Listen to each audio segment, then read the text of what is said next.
가볼까요? 안녕하세요. 반갑습니다. 회원국어의 고혜원입니다.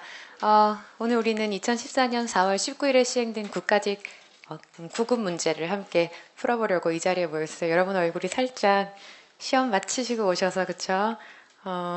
우울한데? 시험 잘 치르셨어요? 이번 시험 좀 체감 난도는 높았어요. 그쵸? 실제 문제 난도는 높진 않았지만 아마 여러분이 시험장에서 느끼셨을 난도는 생각보다 높지 않았을까. 왜냐하면 지문이 좀 긴 녀석들이 많아서. 그쵸? 이번 2014년 국가직은 작년보다 문법 문제가 줄었어요. 그리고 문학 문제가 좀 많아졌죠? 문법 문제가 7개. 여러분 느끼시기에는 문법 문제가 좀 있었다라는 느낌이 있으셨을 것 같고요. 비문학 문제가 7개. 얘는 계속 이제 오르고 있는 추세죠. 그리고 문학 문제가 생각보다 많이 나왔어요. 3문제나 나왔죠. 현대문학이 하나 있었고 소설이 하나 있었고 물론 비문학으로 푸실 수 있었고 그다음에 시 문제가 하나 있었고 현대시가 있었고 여러분 정말 싫어하는 고전이 하나 나왔죠. 관동별고 그것도 해석을 물었는데 제 생각에 뭐 수업을 열심히 들으셨다면 충분히 하실 수 있는 문제였다고 생각이 되고요. 그다음에 이제 어휘 문제가 2개가 있었고 언어 예절 문제가 하나 있었죠. 그래서 얘들을 합쳐서 3문제. 그러니까 막 짠 것 같아요. 그러니까 시험 문제 출제하기 전에 아마 출제자들이 이번엔 빈도를 이렇게 하자 약속한 것 같고요. 문법 문제도 겹치는 항목이 하나도 없었죠. 다행이었던 건 어휘 문제 중에 고사성어가 있었는데 도금을 줬어. 그렇죠. 그래서 우리가 찍을 수 있게 도와줬고요. 그다음에 뭐 어휘 고유어 문제가 있었는데 이따가 풀면서 제가 엄청나게 잔소리할 거지만 기본적인 걸 알고 있으면 충분히 풀 수 있었던 어휘 문제가 하나 나왔고 막 낯설어요 이런 얘기 할 수 없는 그런 경지의 문제가 하나 나왔죠. and 언어 예절 문제 우리가 익히 나올 것이라고 예상했던 어떤 동네가 나와서 그래서 이렇게 20문제가 출제가 되고 또 재밌는 건 뭐냐면 지식형 문제, 단답형 문제라고 우리가 볼 수 있는 애가 10개가 나오고요. 그다음에 박스 지문. 그러니까 우리가 좀 약간 이해를 필요로 하는 뭔가 이해형 문제가 10개가 등장했어요. 그러니까 진짜 짜고 들어온 것 같아요. 딱 20개 조합이 정말 딱딱딱 이루어져 있는데 다만 여러분은 이제 비문학을 과연 얼마나 제대로 읽고 문제를 풀었을 것이냐. and 문제를 풀 때 정확하게 문제를 읽고 출제자가 원하는 어디까지를 뭐 요구를 부응했을 것이냐. 그게 우리의 관건인 것 같아요. 그래서 이런 정도의 빈도였다라는 거 확인하고요. 1번 문제부터 차근차근 풀어볼 건데 오늘 우리의 목표는 답은 아는 건 아니죠.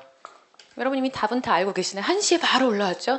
사이버 고시센터에 이제 국가직 좋아졌어요. 그쵸? 그래서 막 우리가 답을 가지고 막 서로 싸울 일도 없고 막 답 나오기 전에 막 2번이네 3번이네 우겨할 일도 없고 아주 좋아져서 여러분 아마 다 답은 알고 계실 거고 오늘 우리의 목표는 다음 시험 대비죠.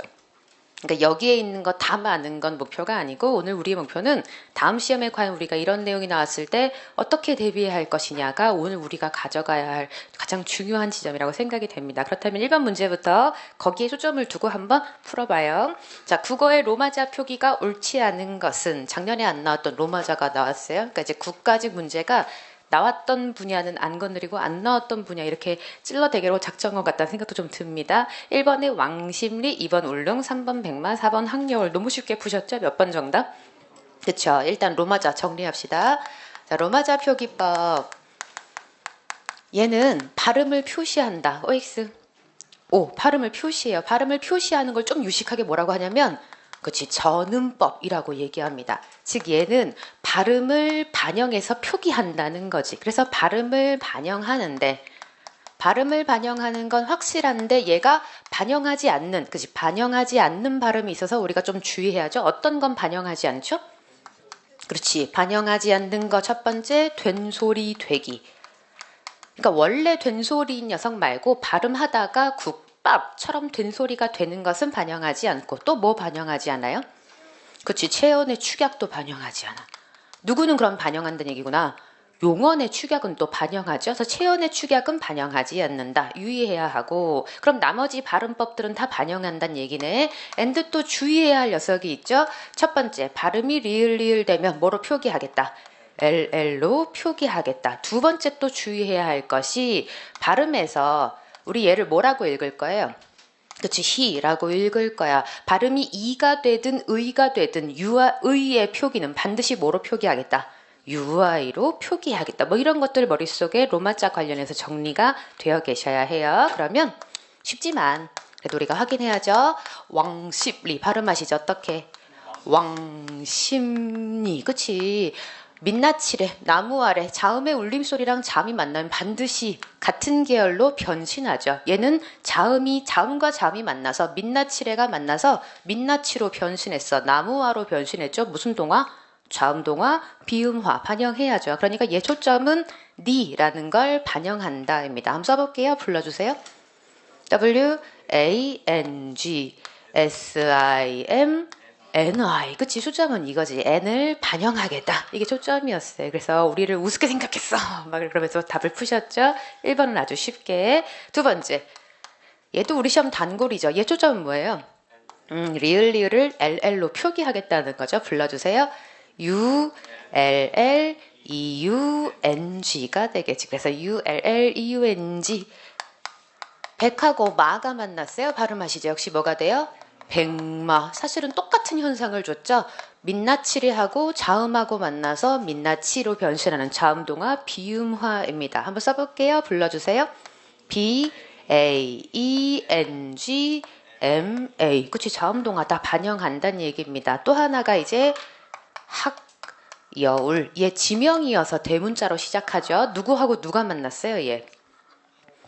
학하고 여울이 만났지. 학이 머무는 물가라는 뜻을 갖는 지명입니다. 그래서 학하고 여울이 만났어. 두 개가 만난 말일 때 그게 합성어든 파생어든 앞말에 받침 있고 뒷글자의 시작이 이야 여요 유면 뭐가 첨가된다. 발음상. 그치? 니은이 첨가되죠. 그럼 얘 처음 발음하면 학여울. 그치? 그런데 또 만났어. 민나치레하고 잠이 만났어. 그럼 반드시 여기 발음의 변동이 있겠네요. 한 번 더 발음하시면 학여울. 당연하지. 얘들도 된소리 되기 아니고 자음의 축약, 골덴 바지가 흠한나 콜텐 파티 되는 현상 아니죠? 다 반영해야 합니다. 따라서 초점은 학여울. 여기가 초점이 되겠죠? 한번 써볼게요. 부르시면 HANGNYEO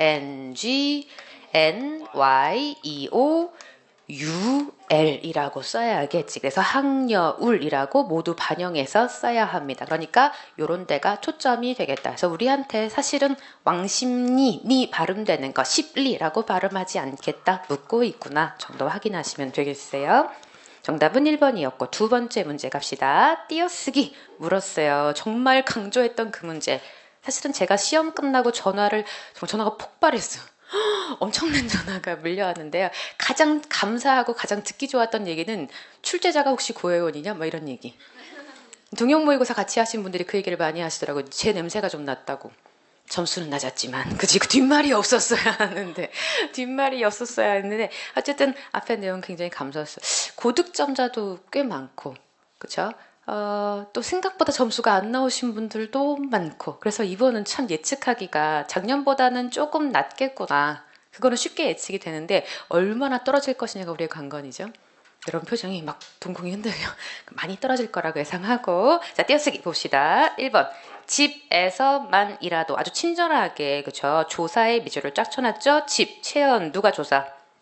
에서 또 만 또 이라도라는 보조사가 붙어있죠. 완전 땡큐. 3번 먼저 봅시다. 이번 출장은 현지시장 조사를 위해서입니다. 위하다라는 녀석에다가 뭐 붙여놨어요? 입니다. 붙여놓은 거죠. 이다를 활용해서 비읍니다. 조사 붙여져 있죠. 따라서 2번 아니면 4번 찍어야 해요. 자, 4번 먼저 볼게요. 열심히 공부를 하다에다가 붙여놓은 게 많죠. 우리 형태서 한번 펼쳐볼까요? 예.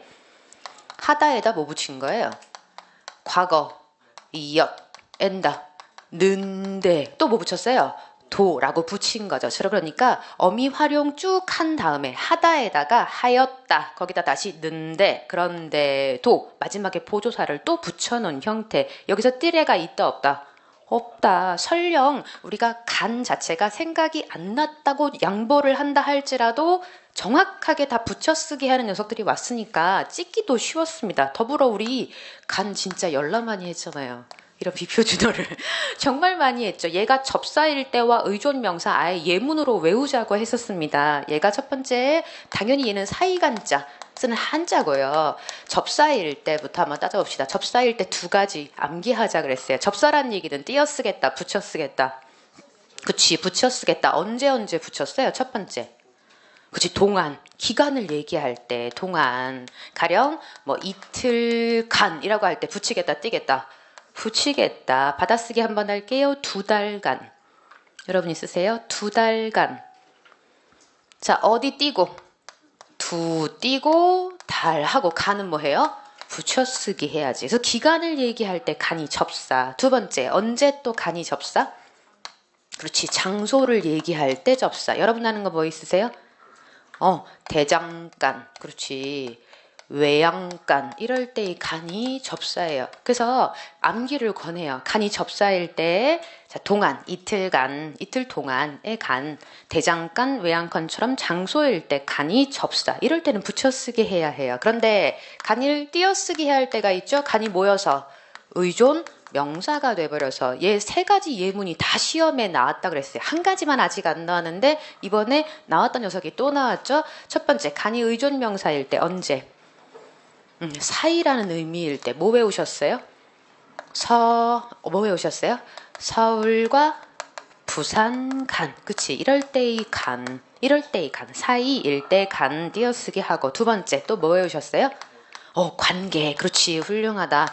부모와 자식 간. 이럴 때 간을 띄어쓰기 하고 세 번째 또 뭐 외우셨어요? 하나 더. 얘가 우리 시험에 아직 나온 적이 없어요. 그쵸? 선택의 의미의 간.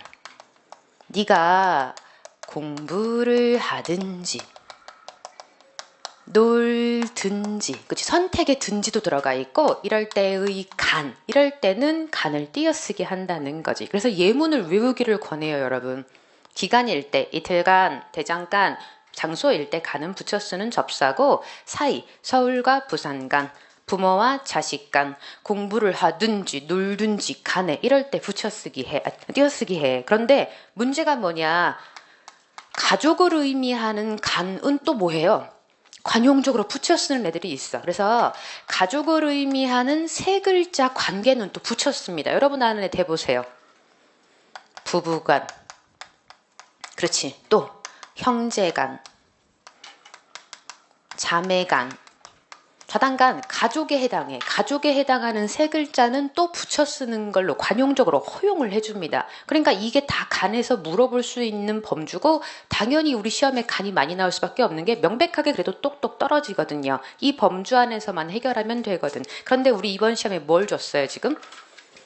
그렇지. 가족이 이다 아니다. 아니다. 세대 띄고 간, 관계라는 뜻이므로 세대 띄고 간 해야 맞는 녀석이 됩니다. 그래서 정답은 2번이었다. 다만 우리가 기억할 것은 답은 2번인 거 이미 알고 있고 접사일 때 언제 접사다? 동안. 두 번째, 장소일 때 접사다. 언제 의존 명사다? 사이. 뭐 배우셨어요? 서울과 부산 간. 두 번째 뭐 외우셨어요? 부모와 자식 간. 세 번째 뭐 외우셨어요? 공부를 하든지 놀든지 간에. 근데 또 예외적으로 붙여 쓰는 경우가 있대. 언제? 가족을 의미하는 세 글자일 때는 또 붙여 쓰더라. 자, 확인 조금 이따 잠시 후에 다시 하고요. 접사일 때 두 가지를 봤어요. 첫 번째 뭐? 동안일 때. 두 번째 장소일 때 접사다. 동안일 때 뭐 하세요? 이틀간. 하나 외워버리세요. 장소일 때 뭐 하세요? 외양간과 대장간을 섞으면 외장간이 되네. 그렇죠. 둘 중에 하나 기억하시면 좋겠고요. 의존 명사 첫 번째 뭐 외우셨어요? 사이, 서울과 부산 간. 두 번째 그렇지. 관계 뭐 외우셨어요? 부모와 자식 간. 세 번째 선택. 그렇지. 공부를 하든지 놀든지 간에. and 예외가 또 있었어요. 관계임에도 불구하고 언제는 붙여 쓴다. 그렇지. 가족을 의미하는 세 글자일 땐 또 붙여 쓰는 걸 허용하더라. 정답은 2번이었음. 3번 문제.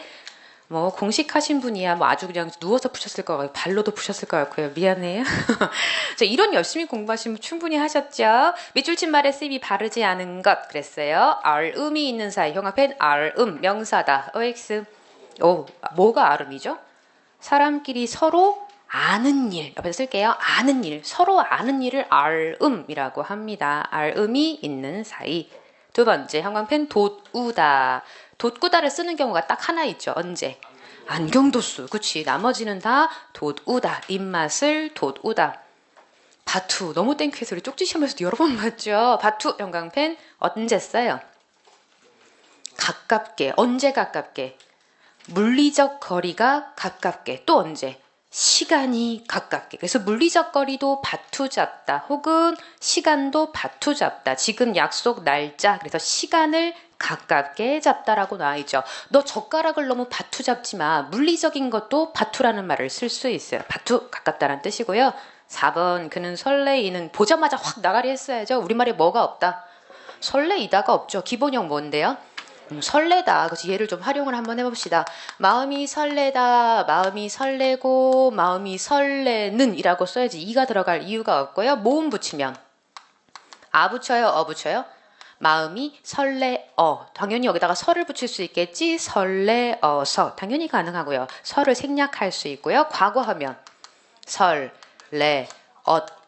가능하고 얘를 축약하면 뭐가 된다? 설렜다 당연히 가능하고요. 얘 명사형은 그치 여기다가 미음 붙이면 받침 없으니까 집에 가다 집에 감 설레다 설렘 되겠지. 따라서 우리는 틀리는 애도 할 수도 있어. 설레이다 나오면 무조건 틀리고 설레이고 설레이는 이런 애 나오면 당연히 확확 거버리면 되고 제일 조심해야 될 애가 설레이어 혹은 설레이어서 이런 데는 맞다 틀리다 틀리다. 여기에 이와 어가 들어가 있는 형태죠. 나오면 무조건 나가리. 과거 설레이었다 이러고 나오면 맞아요 틀려요? 없다 그랬지. 이런 애 존재할 수 없고 명사형 설레임 나오면 이런 애들은 그냥 너는 아이스크림 이러면서 확 지워버리면 된다고. 이런 애가 존재할 수가 없다. 그래서 설레이다 시리즈 우리한테 참 많이 물어봤어요. 여러 가지 형태로 이미 우리한테 물어봤죠. 틀린 형태로 여러 번 물어봤던 녀석입니다. 시험장에서 완전 땡큐 하면서 확 그어버리셨는데요. 정답은 4번.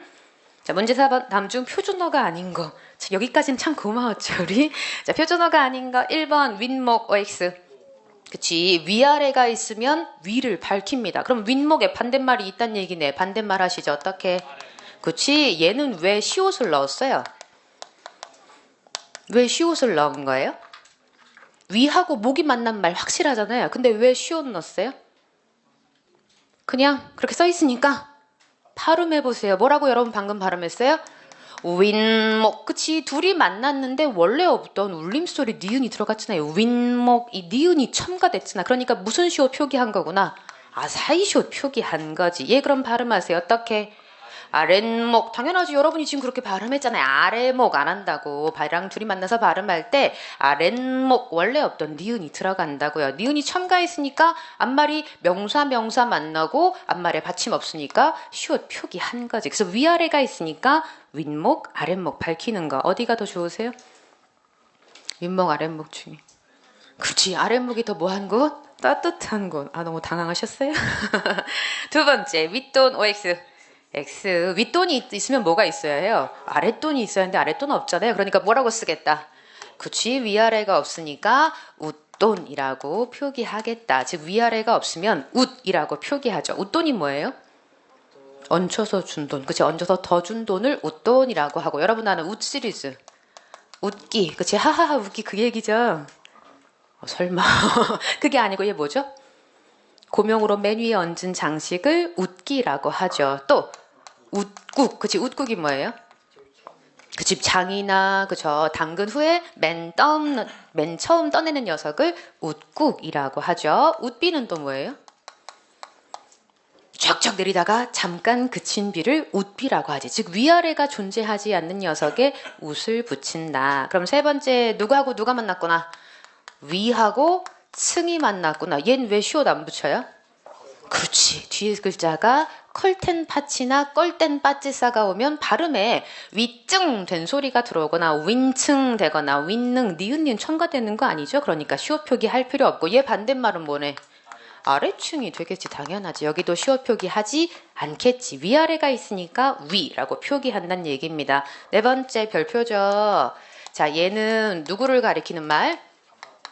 맨 마지막에 겉에 입는 겉옷을 가리키는 말이죠. 그렇다면 우리말에 위에 입는 옷 있다 없다? 있다. 발음하세요. 뭐라고? 그치 윗옷. 역시 얘도 뭐를 표기해요? 사이시옷을 표기해. 윗옷이라고 해서 사이시옷을 표기해 줍니다. 그럼 얘 반대말은? 아래옷이 있겠지. 아래옷. 자, 윗옷에는 여기는 시옷을 붙이는데 즉 얘는 사실은 윗옷 되지 않거든요. 윗옷 되지 않고 윗옷 되지 않지만 얘는 예외적으로 시옷을 표기해. 사실은 사이소리 없지만 시옷을 표기한 용례가 되고요. 아래옷에는 숏을 표기하지 않습니다. 아랫옷이라고 하지 않겠다는 거죠. 그래서 윗옷, 아랫옷이라고 밝혀. 자, 그런데 윗옷 얘는 다른 말로 뭐라고 표기할 수 있어요? 상의라고 표기할 수 있어. 아랫옷은 뭐가 돼요? 하의가 되겠지. 그래서 윗옷, 아랫옷이라고 밝힐 수 있다. 상의와 하의를 가리키는 말이 됩니다. 자, 그렇다면 4번 정답은 아주 명백하게 2번이라고 여러분 쓰셨을 것 같고요. 자, 5번째, 다음 글의 설명 방식과 가장 가까운 걸 골라라. 설명 방식 제목에 밑줄하시고. 자, 설명 방식 찾아봅시다. 일단 주어진 글을 읽어야겠죠. 이런 경우는 자, 여름방학을 맞이하는 학생들이 잊지 말아야 할 유의사항. 아주 땡큐 했네. 이 글의 요지가 뭐구나. 여름방학부터 유의사항까지가 요지겠지. 그래놓고 유의사항을 하나하나 당연히 밝히겠지. 동글뱅이 1번 첫 번째, 상한 음식이나 비위생적인 음식 먹지 않기. 그래서 여러분에게도 필요하죠. 아무거나 주워 먹지 말기. 두 번째, 동글뱅이 2번 물놀이 할 때 먼저 준비 운동하고 깊은 곳에 들어가지 않기. 세 번째, 외출할 때 부모님께 행성지와 송행인 말씀드리기. 네 번째, 외출한 후 손발 씻고 몸을 청결하게 하기. 일단 뭐가 확실히 있어요?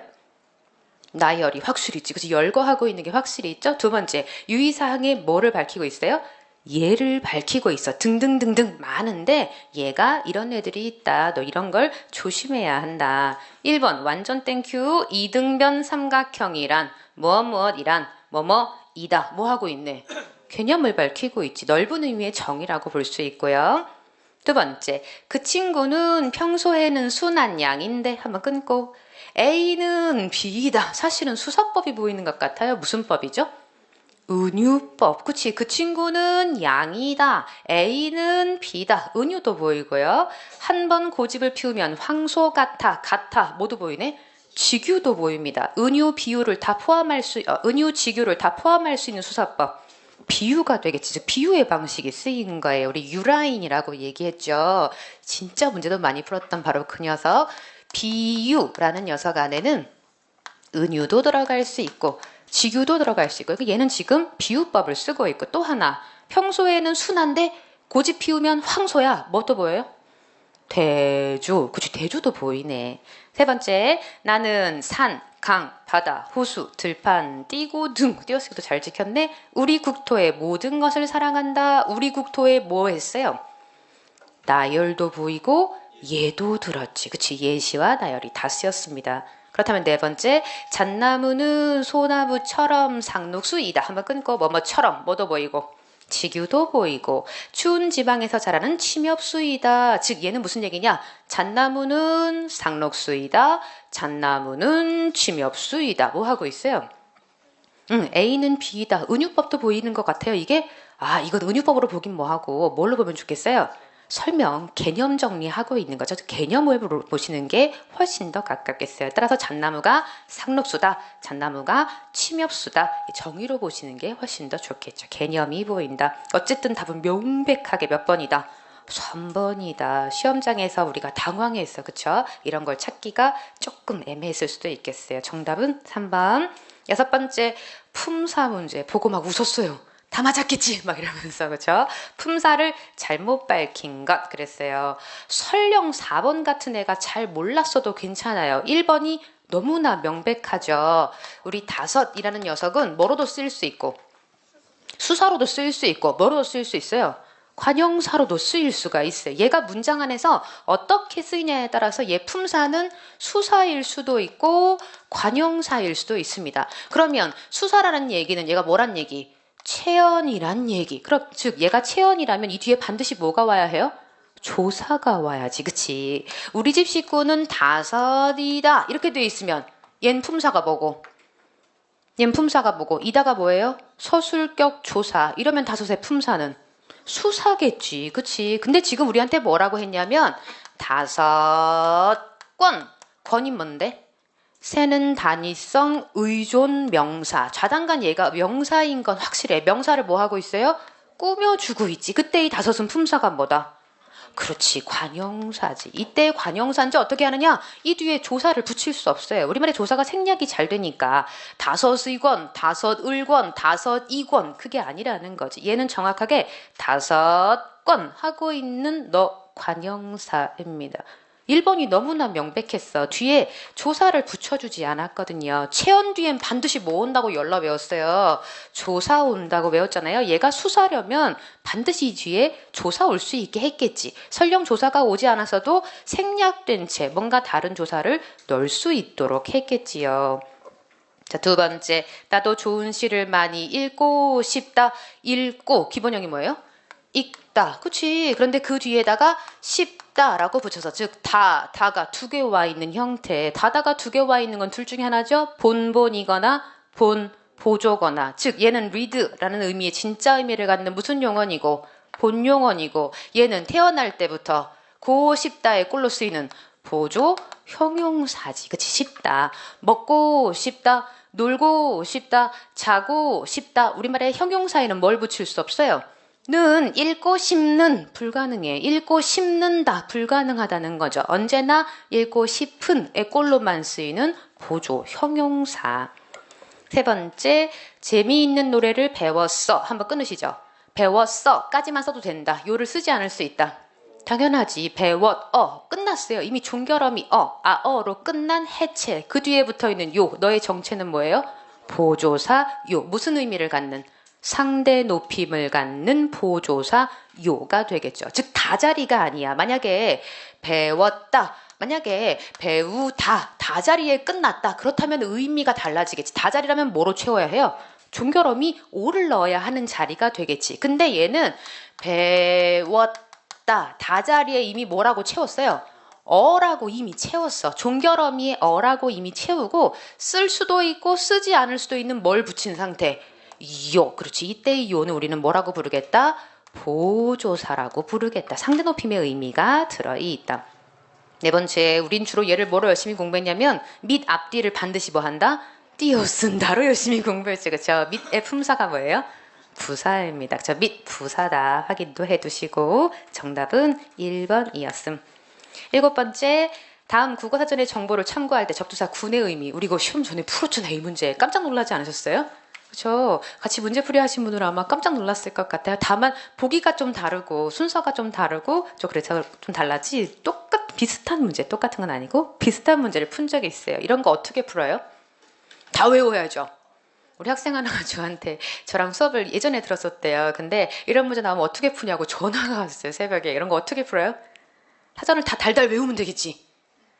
우리가 미쳤어요. 그쵸? 언제 그런 일을 하고 있어요? 국사도 외워야 할 게 많은데. 여기 친절하게 힌트를 줬잖아요. 쓸데없다와 또 무슨 뜻이다? 덧붙다란 뜻이다. 우리한테 얘가 접사냐를 묻고 있는 게 아니라 의미를 묻고 있는 거니까 여러분 쓰세요. 옆에다가 4번만 쓰면 돼요. 사실 얘는 덧붙은이라는 말을 다 붙여보면 다 헷갈려. 덧붙은 식구, 덧붙은 말, 덧붙은 살, 덧붙은 기침 되는 것 같거든. 뭘 붙일까요? 쓸데없다를 붙여보는 거지. 쓸데없는 기침, 쓸데없는 살, 쓸데없는 말, 쓸데없는 식구. 누가 제일 어색해요? 사람한테 쓸데없다라는 말을 우리가 평상시에 써서 문제인 거야.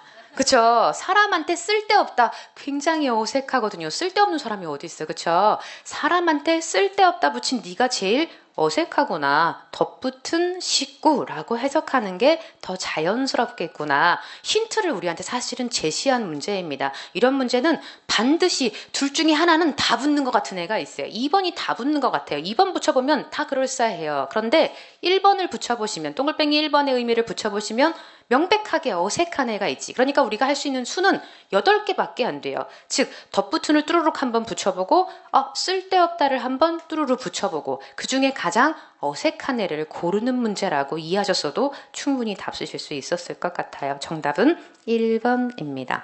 8번째, 밑줄 친 한자성어의 쓰임이 옳지 않은 애 세모하시고, 우리가 2, 3, 4번 다 익숙하고 1번이 설령 기본소에 당연히 들어있지만 낯설었다 친다 할지라도 우리한테 일단 첫 번째 한자어만 주지 않았어. 친절하게도 이 의미는 모르지만 음은 줬죠. 한자성어의 가장 기본이 되는 글자가 몇 번째와 몇 번째 글자? 2번째와 4번째 글자. 설령 2번째 글자가 낯설다. 그럼 몇 번째 글자로 찍어라? 4번째 글자로 찍었어야지. 그쵸? 논공, 뭔진 몰라도 공, 우리가 공을 다투다, 공을 쌓다, 이런 의미에 쓰는 공 아닙니까? 4번째가 뭐예요? 상. 그치? 공하고 상이 나왔어. 그럼 얘는 다 공, 상주다 이런 의미인 것. 따라서 누구랑 어색해요? 벌하다랑 어색하죠. 논공, 공을 논하다, 공을 따져서 그래서 행상, 상을 주다 아닙니까? 따라서 얘한테 벌하다 쓸 수가 없지요. 두 번째, 초근이 뭐예요? 풀뿌리. 그치. 목피가 뭐예요? 나무 껍질. 그렇지. 그걸로 목숨을 이어나갔다. 세 번째, 반포지효. 한 글자가 중요하죠. 누구? 효. 그렇지. 효로 모시는 것이 자신에 마땅한 도리. 어디서 나온 고사?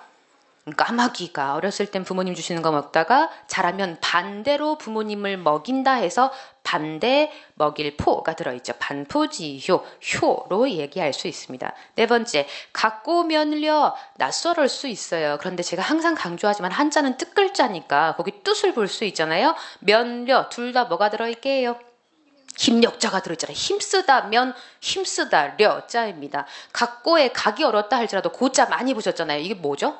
쓰다, 쓴맛 나는 고통할 때 즉 아주 애쓰고 힘쓰는 게 갖고 면려입니다. 즉 애쓰고 힘쓴 결과이다. 당연히 맞는 말이 되겠지. 정답은 그래서 1번. 9번. 다음 대화에서 A가 범한 오류와 가장 유사한 걸 찾아라. 틀리면 반성해야죠. 이런 거. 자, 여보세요? 여보세요? 김 선생님 계신가요? 띄어쓰기 참 잘하지 않았어요? 김띄고 선생님. 지금 안 띄고 계시는데요. 부정이거든. 어디 멀리 가셨나요? 네, 지금 수업 띄고 중이십니다. 보면서 감탄했어요. 다 띄어쓰기인데. 수업은 언제 끝나나요? 글쎄요. 수업 끝나고 학생들과 면담이 계신다. 밑줄을 쫙 면담이 계신다고 하셨어요. 누가 면담이 계세요? 김 선생님. 그치? 주어를 생략했죠. 김 선생님이 면담이 계신다고 하셨어요. 누구를 높이고 싶었구나.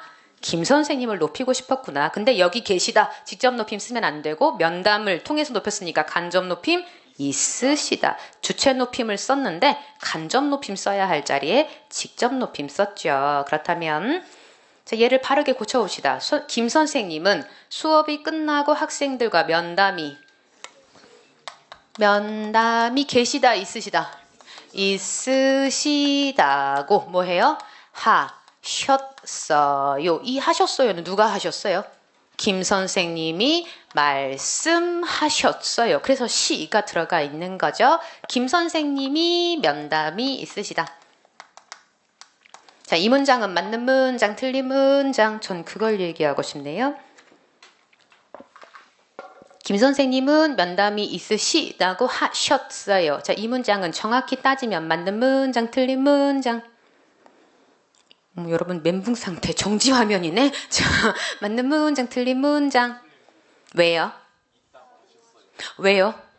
잘했어요. 왜? 그 왜가 중요해. 왜? 왜요? 아니야.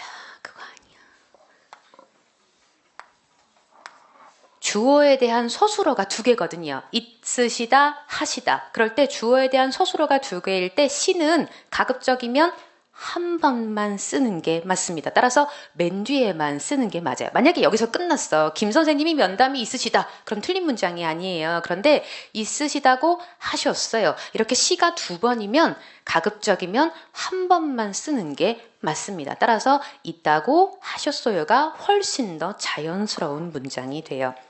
그렇다면 1번 얘는 왜 틀렸는지 너무 잘 아시죠? 뭐가 문제예요? 그치, 전하고 앞하고 똑같은 말이죠. 역전의 전, 앞전자고요. 앞에서만 하자의 앞이 똑같죠. 의미가 중복돼서 X입니다. 두 번째, 손님 주문하신 햄버거 나오셨습니다. 대단하신 햄버거님이 오셨죠. 그쵸? 햄버거 뭐라고 하면 돼요? 나왔습니다. 그렇지. 주문하신의 신 동그라미 누구를 높이다가 손님을 높이고 있는 거지. 앞에 생략됐어요. 손님이 주문하신 햄버거가 나왔습니다. 그래서 주문하신의 손님을 잘 높였는데 햄버거를 또 높이는 바람에 X입니다. 세 번째, 국장님, 과장님이 외부에 나갔습니다. 바른 문장, 틀린 문장. 틀렸어요. 옆에 쓸게요. 직장 언어라고 쓰시고 직장에서는 다 높인다. 따라서 모두를 높여야 합니다. 따라서 과장님이를 높여야 합니다. 과장님이 나가셨습니다. 물론 깨서를 쓰면 더 좋겠지만 깨서는 굳이 안 써도 괜찮죠. 뒤에 시를 반드시 넣어줘야 합니다. 네 번째, 선생님은 학교에 볼 일이 있으셔서 학교에 가셨습니다. 볼 일이 있으시다. 시 동그라미 가셨습니다. 셔 동그라미 하시고 맞는 문장 틀린 문장. 일단 볼 일이 있으시다만 봅시다. 맞는 문장 틀린 문장. 맞아요. 볼 일이 계시다 안 하고 볼 일이 있으시다. 간접 높임 잘 썼어요. 그런데 얘도 틀렸어. 왜요? 시가 두 번, 한 번 가급적이면 안 쓸 수 있다면 안 쓰는 게 더 좋다 그랬죠. 볼 일이 있어서 학교에 가셨습니다. 두 서술어의 주체가 다 선생님이거든. 따라서 이 중에 2번 답해야 해요? 4번 답해야 해요? 2번 답해야지. 그치? 간접 높임 잘못 적용한 2번을 찍으셨어야 합니다. 답은 그래서 2번. 10번 우리 개요 문제도 숱하게 했죠. 정말 반가웠어요. 다음은 청소년의 디지털 중독의 폐해와 해결 방안와 세모하시고 자, 폐해 해결 방안 묶으시죠. 중독의 폐해, 중독의 해결 방안. 자, 폐해 어떤 것에 좋지 못한 점이고 해결 방안 당연히 얘기하겠죠. 적절하지 않은 애 세모하시고 얘는 실시간으로 풀자 그랬죠. 바로 읽으면서 다이렉트로 왔다 갔다 하겠습니다. 서러운 청소년 디지털 중독이 심각하다 밝히고 본론에서 첫 번째 디지털 중독의 폐해를 얘기합니다. 폐해 밑줄 하시고 자, 기억의 항목이 붙어 있으니까 당연히 설명이 있겠지. 1번 폐해의 하위 항목으로 즉 디지털 중독에 좋지 못한 점으로 우울증이나 정서불안이나 세모하시고 우울증, 정서불안 묶으시고 과 같은 심리적 질환 초래한다를 추가하겠다.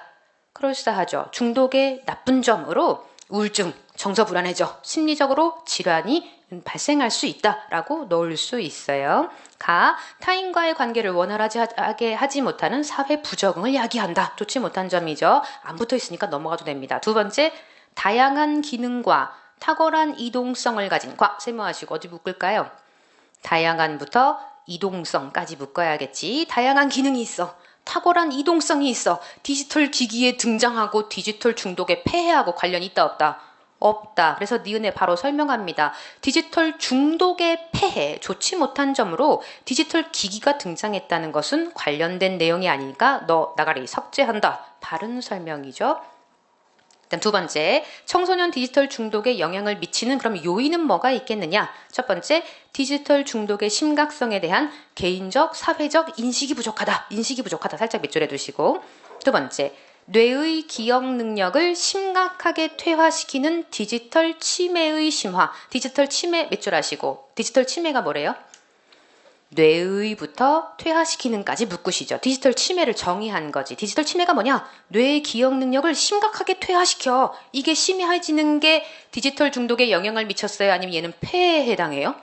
폐해에 해당하는 내용이지. 따라서 2-1로 당연히 옮겨야 합니다. 그리고 4번에 우리가 주의해야 할 내용이 나오죠. 무슨 내용이냐? 형광펜 리을에는 2-2와의 형광펜 아시죠? 관련성을 고려하여 우리한테 힌트를 준 거야. 이 리을에 들어갈 말을 채우려면 3번 항목을 쭉 보는 게 중요한 게 아니라 2-2와의 관련성을 고려하래요. 그래놓고 뭐라고 했느냐면 3번으로 가서 바로 볼게요. 청소년 디지털 중독을 해결하기 위한 방안 하고서 다에 리을이 붙어 있단 말이지. 그 해결성을 고려하는 게 관련성을 고려하라는 게 무슨 뜻이야? 짝지를 보니까 2번 가에 이렇게 나왔어. 디지털 중독의 심각성에 대한 개인적, 사회적 인식이 부족한 게 원인이니까 해결 방안 가보시죠. 디지털 중독의 심각성에 대한 교육과 홍보를 위한 전문기관 확대해라. 아, 위의 요인과 결과가 연결된다는 뜻이구나. 우리가 나번, 디귿은 지워버렸죠? 어울리지 않아. 그래서 다른 데로 옮긴다라고 했습니다. 그럼 다 읽어볼게요. 신체 활동을 동반한 건전한 놀이를 위한 시간 및 프로그램의 부족. 및 세모하시고 시간 프로그램 묶으시죠? 그래서 나에서 뭐래? 학교 지역사회 차원에서 신체 활동을 위한 시간 및 프로그램을 뭐 한다고? 확대한다고. 부족하니까 확대하겠지. 그러면 다에 들어갈 내용은 누구에 대응되는 내용이 들어가야 해요?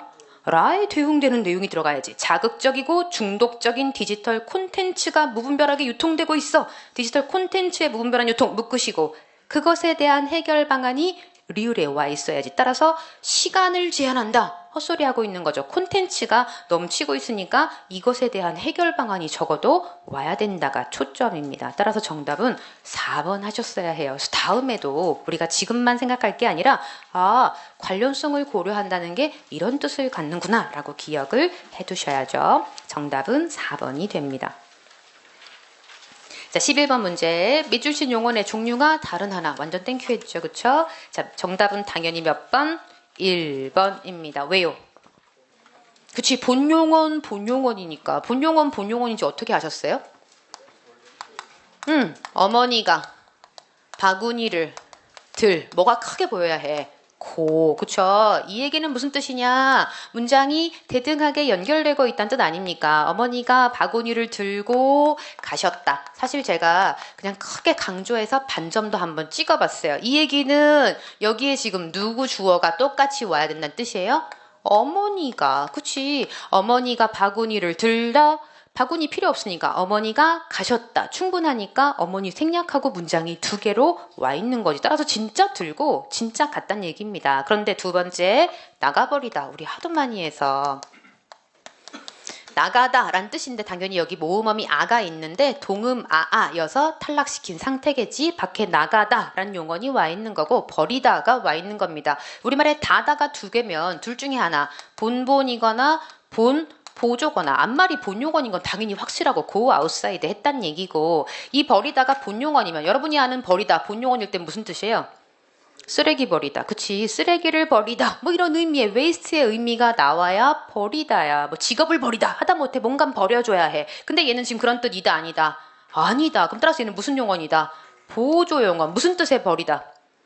앞에 동작 해버리다. 그치? 우리말에 완료를 의미하는 해버리다의 버리다. 나가버리다, 먹어버리다, 자버리다, 들어버리다. 앞에 동작을 해버렸다는 의미의 보조용언이죠. 세 번째, 자고 나서. 당연히 얘는 자다에서 왔겠지. 그런데 이 일을 하고 나서 나다. 본용언일 때 뭐 하세요? 나다가 본용언이 무슨 뜻이다? 나다. 여드름이 나다. 그쵸? 혹은 홍수가 나다. 정말 뭔가 나다의 의미가 있어야 해. 근데 이때의 나다는 무슨 뜻이다? 앞에 동작 해버리다의 의미. 얘도 역시 사실은 이 동작 해버린 후 이 동작을 정말 해버렸다. 사실은 완료 비슷한 의미를 가지고 있어요. 이 동작을 해버렸다. 그래서 우리가 잘 안 쓰지만 먹어나다, 겪어나다와 같은 의미로 사용된 나다입니다. 뭔가 정말 나다가 아니라는 거지. 홍수가 나다, 불이 나다, 여드름이 나다처럼 뭔가 정말 나온 게 아니라 나오다의 의미가 아니라 이 동작 해버렸어 라는 의미의 역시 나다라는 뜻입니다. 네 번째, 자 4번은 별표죠. 우리 시험에 이미 여러 번 나왔었죠. 먹어보자. 우리말에 보다가 보죠. 먹어보다 이 녀석이 본용어로 쓰이려면 여러분 알고 있는 무슨 뜻으로 와야 해요? 그치, 눈 뜨고 봐야 해. 근데 먹고 나서 눈 뜨고 본다. 그 뜻 이다 아니다? 아니다. 게다가 우린 얘를 두 가지로 다 외웠죠. 첫 번째 얘가 뭐일 수도 있고 보조 동사일 수도 있고 또 뭐일 수도 있다. 보조 형용사일 수도 있다. 두 가지의 경우의 수도 이미 우리는 기억하고 있어야 해요. 얘가 무슨 뜻이면 보조 동사다? 그치, 시도하다. 해보다의 뜻이면 보조 동사고 네가 무슨 뜻이면 보조 형용사다?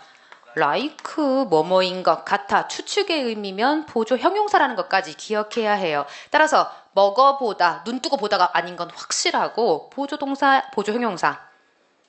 먹는 거 해봤어, 먹는 것 같아. 먹는 동작 해보다의 뜻이지. 따라서 얘는 시도하다의 의미로 쓰인 보조 동사라는 것까지 기억하셔야 합니다. 그래서 try이면 해보다 보조 동사고 뭐뭐인 것 같아의 의미면 그쵸? 그 사람인가 보다 이럴 땐 얘가 보조 형용사가 될 수 있구나까지 기억하셔야 해요. 정답은 1번. 여러분의 표적은 11번에서 왕창 어두워지는 것을 보니 많이 틀리셨구나 라는 생각이 듭니다. 자, 12번 문제 계속 이어보겠습니다. 다음 글을 통해 알 수 있는 내용으로 적절하지 않은에 세모하시고 자, 1번 선택지부터 가죠. 여행자는 작은 장승 2개를 지나 작은 장승 2개 몇 줄 아시고 10리만 더 가면 10리만 더 몇 줄 아시고 역이 나온다는 것을 알았을 것이다. 역 동그라미. 역에 대한 얘기 나오나 봐. 두 번째, 원을 운영하는 승려는 나라에서 요구하는 각종 자벽에서 빠졌을 것이다. 원 동그라미 하시고 원 얘기도 나오나 봐요. 승려 몇 줄 아시고 자벽에서 빠졌다. 물결하시죠. 세 번째, 자, 외국에서 사신이 오면 관리들은 자, 역에서 그들을 맞이하거나 보냈을 것이다. 역의 기능을 말하네요. 외국 사신 가로로 묶으시고 관리. 이 사람들이 함께 만나서 맞이하거나 보냈을 것이다. 뭐 이렇게 써 있어요. 그다음 네 번째, 민간인 여행자들도 민간인 여행자 몇 줄 아시고 부사가 붙으면 의심해야 해. 자유롭게 몇 줄 두 줄 원에서 숙식을 해결했다. 원에서 숙식 해결 가로로 묶으시죠. 그런가? 얘네들이 어디에 붙어 있는지 우리는 답은 알고 있으니까 그걸 찾으러 갑시다. 첫째 단락 첫째 줄부터 보시죠. 우리나라를 찾는 외국인들이 가장 즐겨 찾는 곳이 이태원이다. 처음에 이제 화제를 제시하는 거죠. 그런데 원이란 이곳이 밑줄 아시죠? 과거의 여행자들을 위한 휴게소. 원 동그라미 한번 하시고 사리원, 조치원 등의 원도 마찬가지. 조선전기라고 하면서 시대를 밝혔어요. 조선전기 가로로 묶으시고 다시 정의해주네. 여행자가 먹고 자고 쉴 수 있는 휴게소가 뭐다? 원이다. 원에 대해서 두 가지로 밝혔습니다. 휴게소다. 여행자가 먹고 자고 쉴 수 있는 곳이다. 원의 개념을 밝혀주는 단락이네요. 1530년에 발간된 신중 동국여지 승람에 따르면 원은 당시 전국에 무려 1210개나 있었대요. 그래놓고 단락 바뀌어서 조선 전기에도 여행자를 위한 편의시설은 잘 갖추어져 있었다.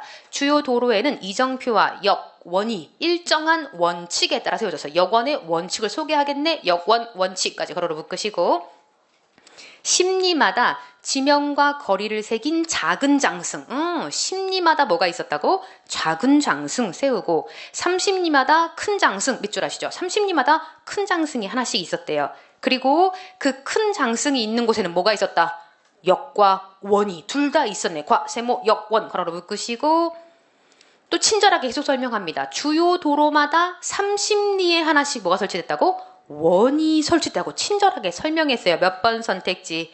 1번 선택지. 그치. 10리마다 작은 장승이니까 장승 2개 지나 10리 더 가면 몇 리 간 거네?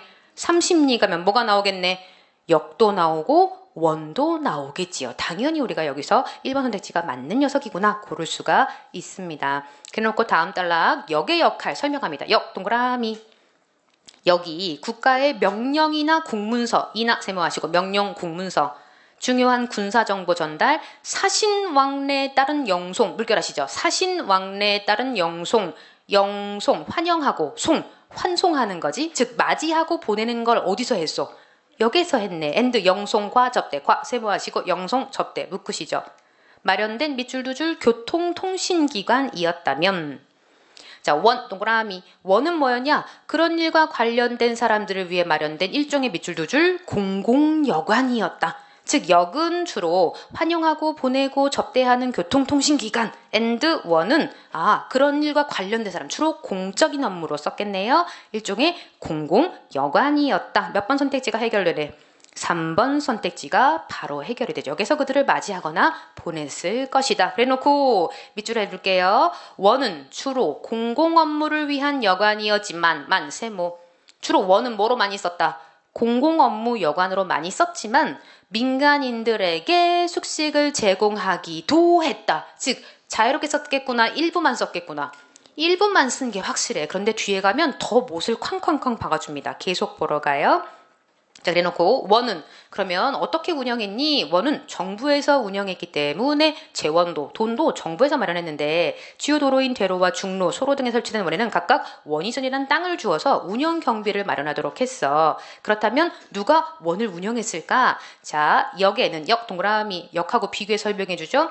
종류품 관리인 찰방이 파견돼서 여러 개의 역을 관리하며 역리와 역노비를 감독했지만 한번 끊고 원에는 원 동그라미 차이가 있었나 봐요. 정부가 일일이 관리를 파견할 수가 없었어. 그래서 대로변에 위치한 원에는 5가구, 중로에는 3가구, 소로에는 2가구를 원주로 임명했지. 그런데 원주는 주로 승려, 향리, 지방관리 등이었는데 원율 운영하는 대신 각종 자벽에서 뭐 했다? 제외시켜 주었다. 즉 2번 선택지 원을 운영하는 승려는 나라에서 요구하는 각종 자벽에서 당연히 빠졌겠구나 확인이 되네요. 그래놓고 마지막 단락 조선 전기에는 원 이외에는 여행자를 위한 휴게시설이 따로 없었어. 한번 끊고 그래서 밑줄 할게요. 원을 이용하지 못하는 민간인 여행자들 즉 민간인 여행자들은 원을 자유롭게 이용할 수 있었구나 없었구나? 없었구나. 그래서 여염집 대문 앞에서 그냥 이 사람 사는 집이죠. 대문 앞에서 지나가는 나그네인데 하룻밤 묵어갈 수 있겠습니까? 라고 물어서 숙식을 해결할 수밖에 없었대. 즉 몇 번이 확실히 나가리구나. 4번이 확실히 나가리구나. 사실은 마지막 단락이 없었어도 우리가 저 앞에서 이미 4번에 대해서 확인했어요. 그런데 중간에 또 말 나올까봐 친절하게 마지막 단락에 쾅쾅쾅 못을 박아준 거지. 자유롭게 이용한 건 아니다 라고 우리한테 친절하게 못 박아준 문제입니다. 그러니까 얼마나 끈기를 가지고 차근차근 떠는 여기 심장이 여기까지 올라와 있는 거 경험하셨죠? 제가 그랬잖아요. 귀 뒤에서 심장 소리가 들린다고 막 덩덩덩 덩덩덩 막 들린다고. 그러니까 그럴 때 얼만큼 참고 끝까지 잘 읽어내느냐가 관건이었을 뿐 대단히 어려운 문제는 아니었습니다. 정답은 4번. 13번. 다음 글의 연결 순서로 가장 적절한 연결 순서 밑줄하시고. 연결 순서는 항상 선택지가 힌트라 그랬죠. 선택지를 100% 활용해야 합니다. 이 선택지는 1, 2, 3, 4 첫 번째 디귿 기역에서 해결이 되지 않아요. 디귿 기역 첫 번째에서 해결되지 않는다는 건 뭐가 있다는 뜻이에요? 연결고리가 반드시 있다는 거야. 그 연결고리를 찾는 게 이 문제의 핵이었습니다. 그럼 가볼게요. 기역이냐 디귿이냐. 첫 번째는 디귿 아니면 기역이니까 딴 데 가서 헤매지 말고 기역 디귿을 읽어야죠. 기역. 과학은 현재 있는 그대로의 실제에만 관심을 두고 한번 끊고 과학 동그라미 실제에 관심을 둔다. 실제 밑줄 하시고 그 실제가 앞으로 어떠해야 한다는 당위에는 관심을 가지지 않는다. 당위 밑줄 하시고 관심 안 간다고 했으니까 X라고 한번 하면 되겠네. 자, 그런데 디귿 갔더니 과학과 종교는 세모, 과학, 종교 상호 배타적인 것이 아니며 상호 보완적이다. 일반적인 얘기를 합니다. 얘는 사실은 맨 앞에도 갈 수 있고 맨 마지막에도 갈 수 있지. 따라서 우리는 기역 뒤에 연결되는 애 확실한 애가 하나 있었으니 걔를 찾아야 해요. 누구? 반면 리을이지. 과학은 실제에만 관심을 두고 당위에 관심을 갖지 않지만 but 종교는 현재 있는 그대로의 실제보다 누구에 관심을 갖는다? 당위에 관심을 갖는다. 기역 리을이 확실하게 연결돼요. 다만 기역 리을은 누구나 찾을 수 있을 것 같으니까 1, 2, 3, 4에 다 들어있어. 이게 연결고리가 아니란 뜻입니다. 즉 누가 연결되어야 하느냐? 얘는 미음 뒤에 연결되는 애를 찾는 애가 가장 큰 이 문제의 핵이었어요. 미음 가볼게요. 이처럼 과학과 종교는 세모, 과학, 종교 묶으시죠. 서로의 관심 영역이 다르기 때문에 뭐다? 배타적이다. 근데 이 배타적이라는 내용을 뒤집은 애가 있어. 누구?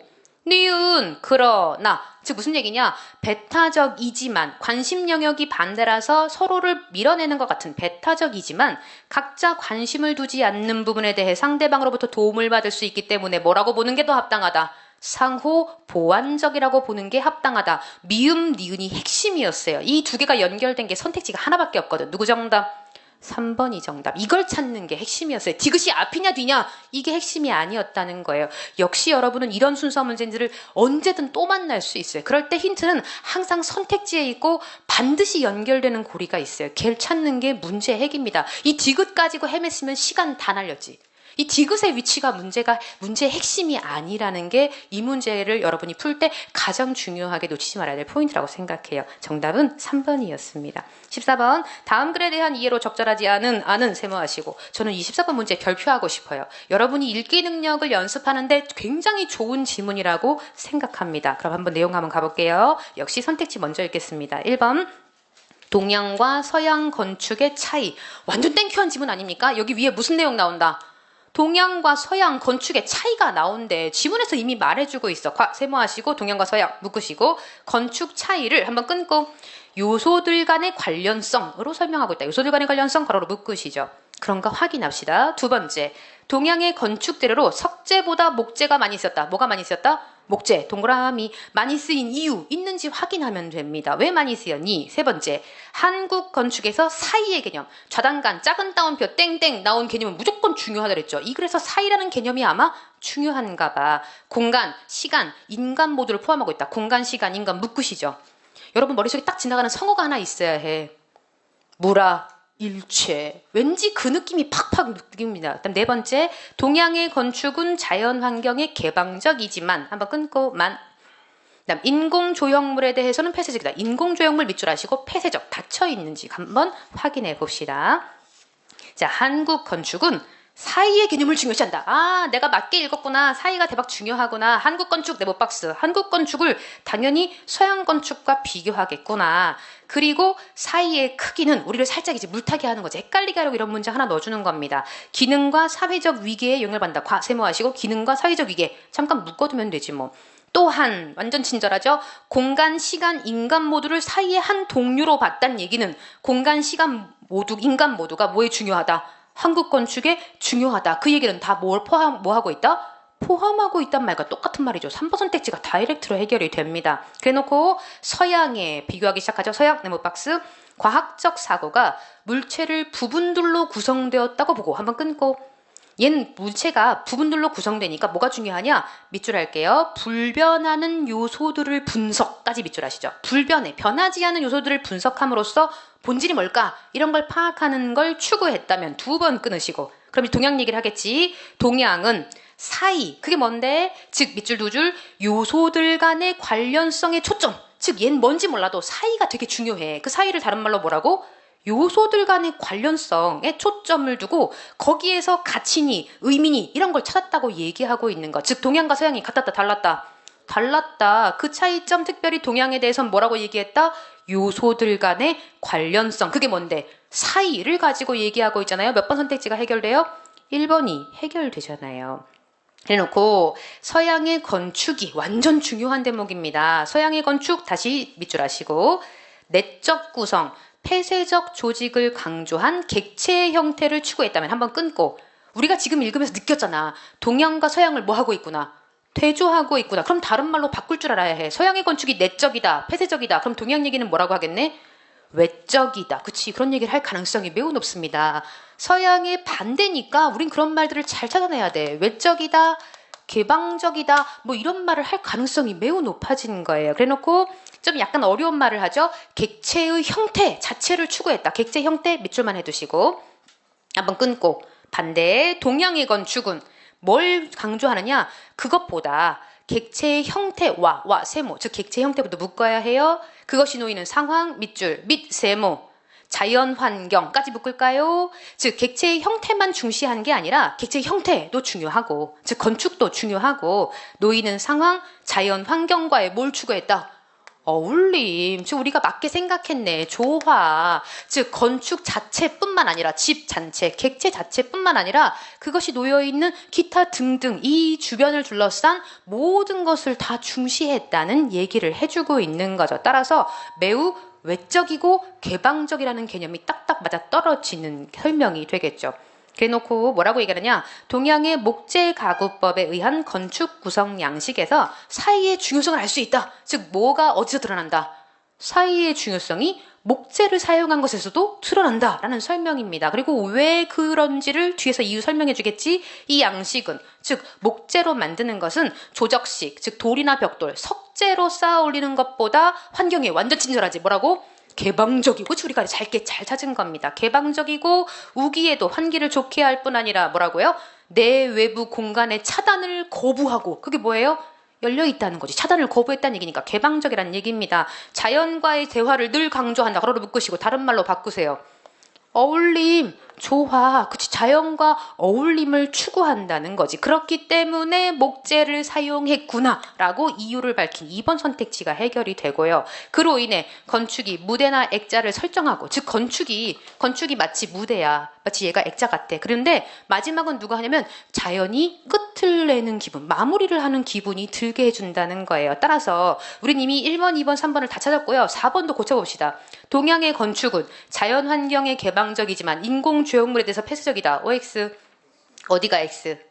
인공 조형물에 대해서도 뭐 하겠어? 얘는 다 개방적이라고 말할 수 있겠지. 즉 얘는 건축 자체 자연 환경에도 개방적이고 존재하는 기타 등등에서 대해서도 당연히 개방적이라고 설명해야 맞는 설명이 되겠죠. 정답은 4번이고요. 이 글은 여러분이 글의 짜임, 어떻게 말하는 사람이, 서술자가 어떻게 자신의 의견을 개진하고 있는지를 연습하시는데 굉장히 좋은 글입니다. 이 글을 열심히 읽으면서 이런 뜻이야? 이렇게 연결되는구나. 연습하시면 좋죠. 정답은 4번이었음. 15번. 기역 리을에 대한 뜻풀이로 가장 적절한 것은? 문학 시간에 조금만 안 졸고 들었으면 하나도 안 틀릴 수 있었음. 설령 문학 시간에 좀 졸았다 하더라도 시험장에서 정신 똑바로 차리고 풀었으면 맞힐 수 있는 문제였다고 생각함. 볼게요. 정철의 관동별곡 조선전기. 장르가 뭐다? 가사, 특별히 기행가사. 얘가 관동지방의 관찰사가 되면서 산도 구경 가고 바다도 구경 가죠. 천근을 못 내보아. 천자 아세요? 근자 아세요? 뭐 아세요? 천 알잖아. 천이 뭐예요? 하늘 뿌리, 사실은 하늘 끝이라는 얘기입니다. 그런데 하늘을 못 내보아서 망양정에 오른말이, 한번 끊으시죠. 얘 어디 올라갔대요? 망양정, 정자에 올라갔다고. 정자에 오르니, 그 다음 잘 몰라도 찍을 수 있잖아. 바다 밖은 뭔데? 하늘이고, 하늘 밖은 무엇인고. 얘 앞에 펼쳐진 게 뭐하고 뭐예요? 바다하고 하늘이 펼쳐져 있다고. 그런데 가뜩이나 노한 고래, 뉘라서 놀래간대. 한번 끊으시죠. 갑자기 고래가 나와. 진짜 고래인가 아닌가 따져봐야 해. 그 뒤에 이렇게 나옵니다.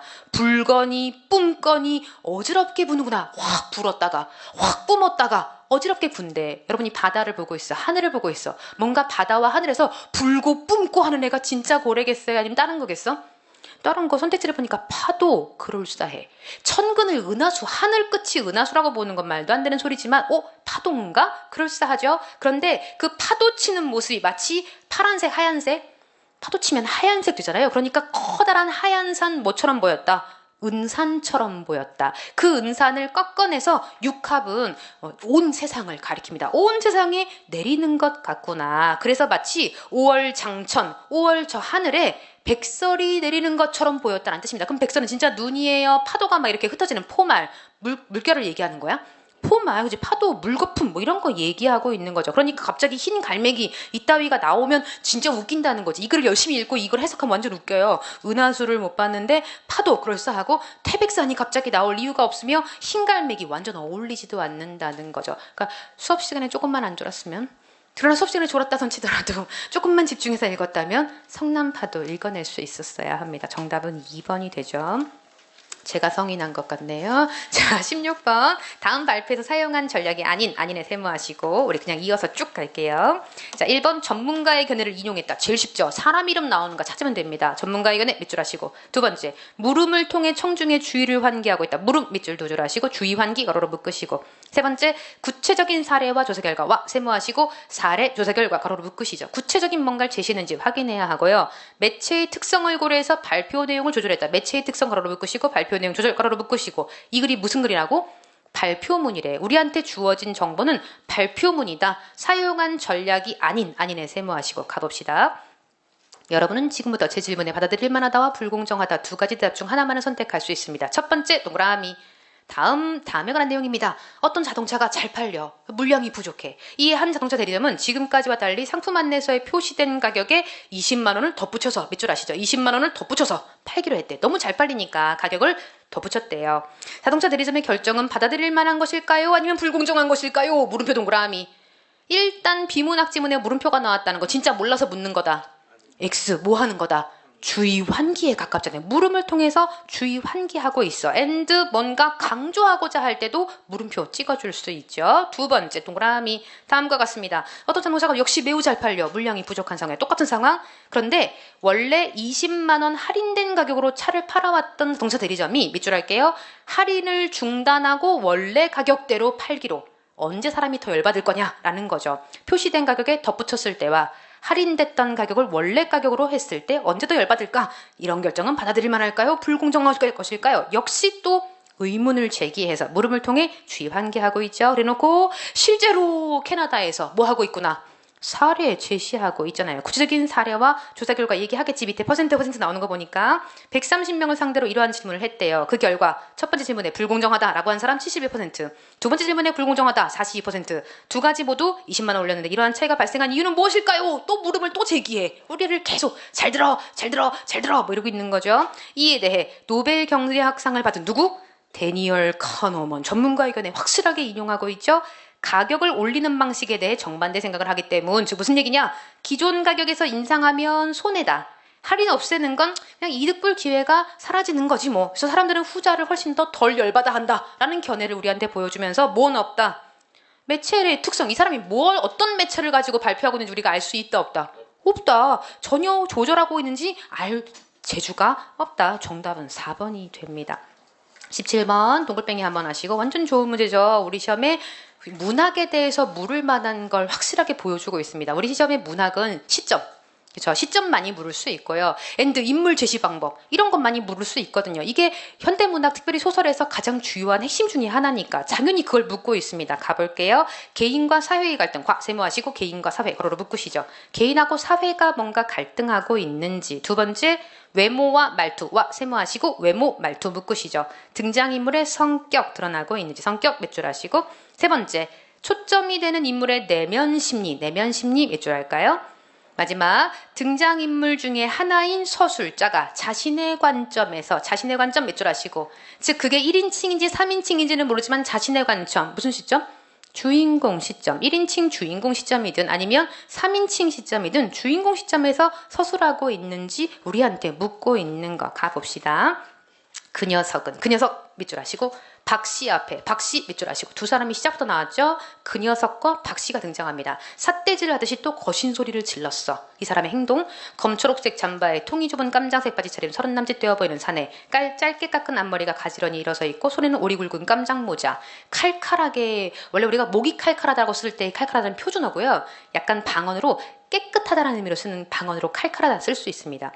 깨끗하게 야윈 몸매지만 서슬이 선 눈매를 지녔고 하관이 빠르고 턱이 이렇게 쭉 빠르고 얼굴이 까무잡잡, 앞니에 금리 2개 해박았어요. 구두가 인상적으로 싸늘하대. 그게 무슨 뜻이냐? 구두방에 진열되어 있는 구두는 구두에 불과하지만 일단 사람 발에 신기면 구두도 그 주인의 위인과 더불어 주인을 닮아가기 마련이다. 끝이 뾰족하고 반들반들 윤기를 내고 있다까지 누구의 외양묘사? 그 녀석의 외양묘사입니다. 해프고 사근사근하고 무르고 사근사근하다는 약간 생김새가 좀 약간 시원스럽다는 뜻이고요. 무르다는 약간 여리다, 단단하지 못한다 이런 뜻이죠. 게다가 병역기 피자인 박씨를 또 설명해줬네. 대본에 거칠한 얼굴이 되었어요. 처음부터 나오는 것이 예사손님 같지 않다. 누가? 그 녀석이 예사손님 같지 않다고. 그 녀석과 박씨의 대화죠. 글쎄 앉으십시오. 빨리 해드릴 테니. 박씨가 말하니까 얼마나 빨리 돼요? 몇 분이 될 수 있어? 라고 그 녀석이 얘기합니다. 그래서 박씨가 이 양반 참 급하기도. 그랬더니 성경 나오죠. 뭐 이 양반? 어따 대고 반말이야? 말 조심해. 바로 반말로 까고 들어옵니다. 글쎄부터 말 조심해까지 묶으시죠. 뭐로 보여주고 있구나. 대화로 보여주고 있구나. 그래놓고 마지막 밑에 앉았던 손님 두엇이 거울 속에 힐끗 손님의 행동, 그리고 거울 속에서 눈길이 부딪힐 때 급하게 외면하고 세발대 두 손 우르르 머리들을 이편으로 내밀고 구경을 하고 손이 빈 민씨 김씨도 구석 쪽 이발 의자에 앉아 묵은심을 보다 말고 몸치마를 엉거주 춤이 무슨 일이 일어났나? 사람들, 주변 사람들의 행동을 보여주고 있죠. 외양묘사, 대화, 행동만을 통해서 인물의 뭘 보여주고 있다? 성격을 보여주고 있지.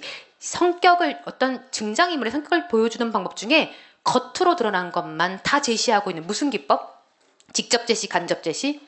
간접 제시. 뭐라고 공부하셨어요? 쇼잉 기법 보여주기 하고 있잖아요. 100% 거기에 딱 맞는 녀석만 골라온 겁니다. 정답은 빼도 먹도 못하고 2번. 그럼 나머지 1, 3, 4 왜 아닌지 밝혀야 해. 1번 개인과 사회와의 갈등이다 아니다. 아니다. 누구와 누구의 갈등이다. 그 녀석과 박씨, 개인과 개인의 갈등이 살짝 보일랑 말랑하다 끝났지.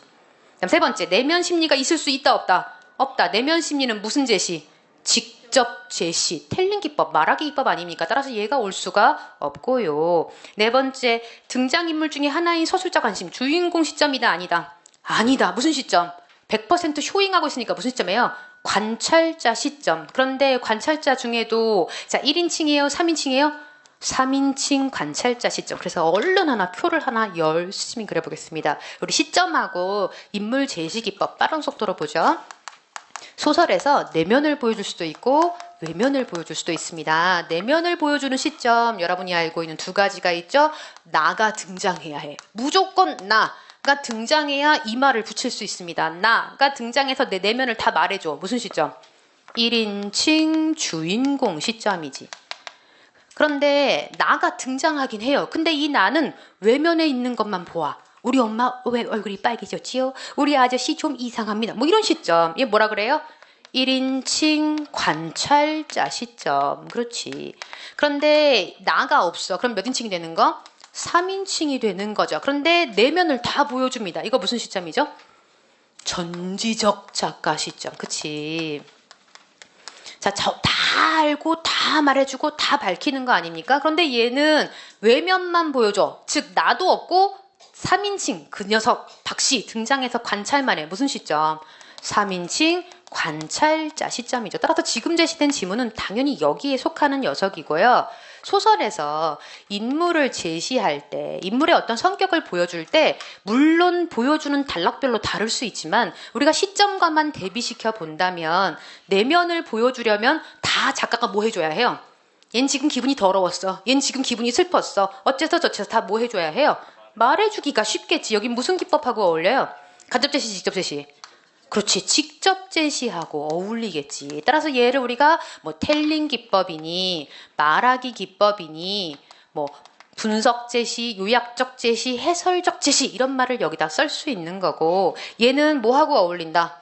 간접 제시, 그치? 간접적으로만 보여주는 거예요. 인물의 행동, 그 사람의 외양 묘사, 대화, 뭐 이런 것들을 통해서 보여주기 기법, 쇼잉 기법이고, 얘는 보여주기 기법이고, and 당연히 얘를 우리가 뭐라고 했냐면 마치 우리가 연극을 보는 것과 같다 그래서 극적 구성이라는 말도 붙일 수 있는 것. 지금 얘는 정확하게 여기에 들어가 있는 요 녀석을 우리한테 보여주고 있는 거기도 하죠. 정답은 그래서 2번이었음. 18번 다음 글의 서술 방식으로 적절하지 않은 것은 그래서 우리가 왠지 들어봄직한 최치원의 토, 황소, 경문. 황소 세모하시고 사람 이름이죠. 토가 뭐예요? 성토하다. 그치? 그러니까 황소라는 사람을 아마 규탄하는 글인가 봐. 그래놓고 경문이라고 그랬어. 경문은 뭐 하는 글? 칭찬하는 글, 꾸짖는 글? 꾸짖는 글. 그치? 황소를 꾸짖는다는 걸 우리가 이미 알고 있습니다. 최치원이 이 글 때문에 당나라에서 그렇게 유명해졌다며. 황소가 이 글을 읽고서 읽다가 중간에 쓰러졌대요. 이렇게 놀라운 글을 이러면서 쓰러졌대. 모르지. 확인된 바 없으니까. 그러나 그래서 당나라에서 최치원이 문필가로 아주 유명해지는데 계기가 된 글이기도 합니다. 한번 가볼게요. 서술 방식으로 적절하지 않은 애 세모하시고 1번 단호한 어조. 꾸짖는 글이니까 왠지 짐작도 가죠. 상대 오만함 몇 줄 아시고 있는지 확인해야 하고요. 두 번째 역사적 사례 예시가 있는지 찾아야 해. 그래놓고 한번 끊고 미묘한 심리 언급이 있는지도 확인해야 합니다. 미묘한 심리 언급 괄호로 묶으시고 세 번째, 상대가 행한 일을 나열해서 부당한 처사였어. 너 한 것 잘못해서 부당한 처사 크게 세모 한번 하시고 네 번째, 상대가 처한 상황, 즉 상대가 처한 상황을 비유적으로 표현했는지 비유적 표현 괄호로 묶으시고 반성을 촉구하고 있는지 확인합시다. 대개 사람은 스스로 자신의 잘못을 깨닫는다. 지난번 우리 조정에서 부끄러움을 무릅쓰고 너를 달래기 위해 지방에 요직에 임명한 일이 있었다. 그런데도 너는 만족할 줄 모르고 오히려 못된 도끼를 발산하여 가는 곳마다 사람을 죽이고 끊고 군주를 욕되게 하여 끊고 결국 황제의 덕화를 배신하고 말았다. 얘가 난을 일으켰잖아요. 첫 번째 날부터 뭐 하고 있구나. 너 잘못했어. 너 오만해. 지적하고 있고요. 또 누구도 해당돼요. 네가 한 일 잘못한 일이야. 부당한 처사야. 나열해서 지적하고 있다는 3번도 해당이 되지요. 그래놓고 도덕경 어떤 책을 인용합니다. 이르기를 갑자기 부는 회오리 바람은 한나절을 지탱하지 못하고 쏟아지는 폭우는 하루를 계속하지 못한다 하였다. 천지에 갑작스럽게 일어난 변화도 이와 같이 오래가지 못하는 법인데 하물며 사람의 일이야 말할 나위 있겠는가? 하물며 동그라미 있겠는가? 동그라미 무슨 법? 설의법. 즉 하물며 사람의 일은 말하지 않아도 같다, 이와 같다라고 강조하고 있는 거죠. 그리고 또 너를 깝니다. 너 지금 흉포함이 쌓이고 쌓여 온 천지에 가득 찼어. 그러나 but 세모할까요? 이러한 위험 속에서 스스로 안주하고 반성할 줄 모르니 이는 마치 비유하기 시작하네. 제비가 불이 붙은 초마기에 집을 지어놓고 만족해하는 것 같고 불났으니 큰일 났는데 좋아하는 것과 같고 한번 끊고 물고기가 솥 안에서 즐거워하며 헤엄치는 것과 같다. 지규로 정확하게 뭐 해주고 있어요? 네가 처한 상황을 비유적으로 보여주고 있지. 그래놓고 눈앞에 닥친 삶을 즐겨. 죽을 운명. 너 지금 죽을 운명이야. 반성하라고. 반성해야 해. 생각하지 못하고 말이다. 4번 선택지가 정확하게 해당이 되죠. 그래놓고 마지막 살짝 우리를 헷갈리게 하긴 했어요. 나는 지금 현명하고 신기로운 계획으로 온 나라의 군대를 규합하며 용맹스러운 장수가 구름처럼 몰들고 죽음을 가벼이 이기는 용사들이 소나기처럼 몰려온다. 진격하는 기대를 높이 세워 남쪽 초나라에서 불어오는 바람. 사실은 이 초나라와 저 뒤에는 오나라 강의 풍랑. 이때 오나라는 뭘 의미하는 거예요? 그냥 중국이라는 의미일 뿐이지 이 나라들을 예로 든 것 이다 아니다? 아니다. 사례가 절대 아니었다는 거죠. 따라서 미묘한 심리 언급했다는 것도 어불성설이 됩니다. 정답은 2번. 19번. 설령 밑줄 친 어휘 뜻풀이 보는 순간 슬겁다. 내가 몰랐어. 당황할 수 있어요. 그러나 얘를 보는 순간 완전 반가웠어야 해. 형광펜 3번에 밑줄 할까요? 시골 마을의 좁은 골목길. 뭐라고 열라 외웠어? 고삿. 그쵸. 고삿을 가리키는 녀석이 지금 나와 있잖아요. 길섭. 무슨 뜻이에요? 우리 기본서에 당연히 실려있는 이 녀석.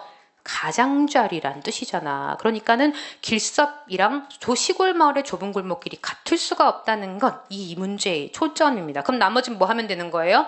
모르면 외우면 되지. 그치? 형광펜 슬겁다. 몇 줄 아시고. 마음씨가 너그럽고 믿었다는 뜻입니다. 사실은 살갑다 하고 의미가 겹치는 부분이 있는 단어이기도 해요. 해걸음 쪽지 시험에 열나봤던 녀석 아닙니까? 해가 서쪽으로 넘어갈 때 혹은 해가 넘어가는 것 자체를 가리키는 말이 해걸음입니다. 되면 평상시에 쓰시잖아요. 표준어입니다. 성질이 꼼꼼하지 않아서 신중하지 않고 뭔가 조심스럽지 않은 모양 또는 좀 예사롭게 대하는 모양, 친밀감 없이 대하는 모양도 되면 굴다 뭐 이런 말 우리 사용하지요.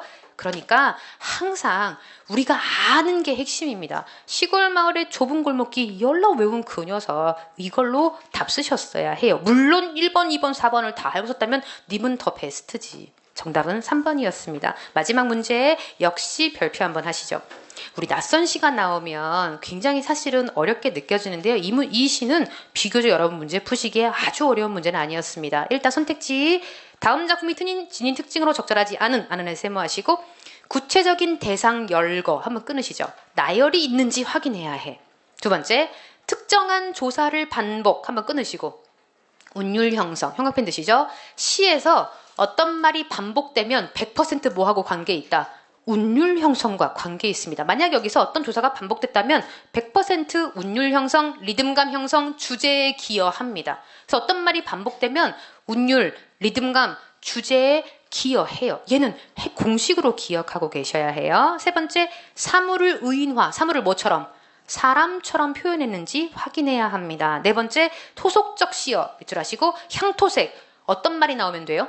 시골, 약간 컨츄리한 애가 나오면 100% 해당 사항이 있어. 한 낱말만 있어도 돼. 도시스러운 느낌이 아니라 시골스러운 느낌 낱말 한 단어, 사투리 하나, 방언 하나 있으면 100% 해당되는 지문입니다. 그럼 가볼게요. 자, 그럼 그 전에 질문. 별거 아닌데 여러분 혹시 아시는지 제가 물어보려고. 여기 보면 이게 두 줄 이렇게 딱딱 사선으로 그어 있잖아요. 빗금 두 줄 그어 있죠. 이거 무슨 뜻이에요?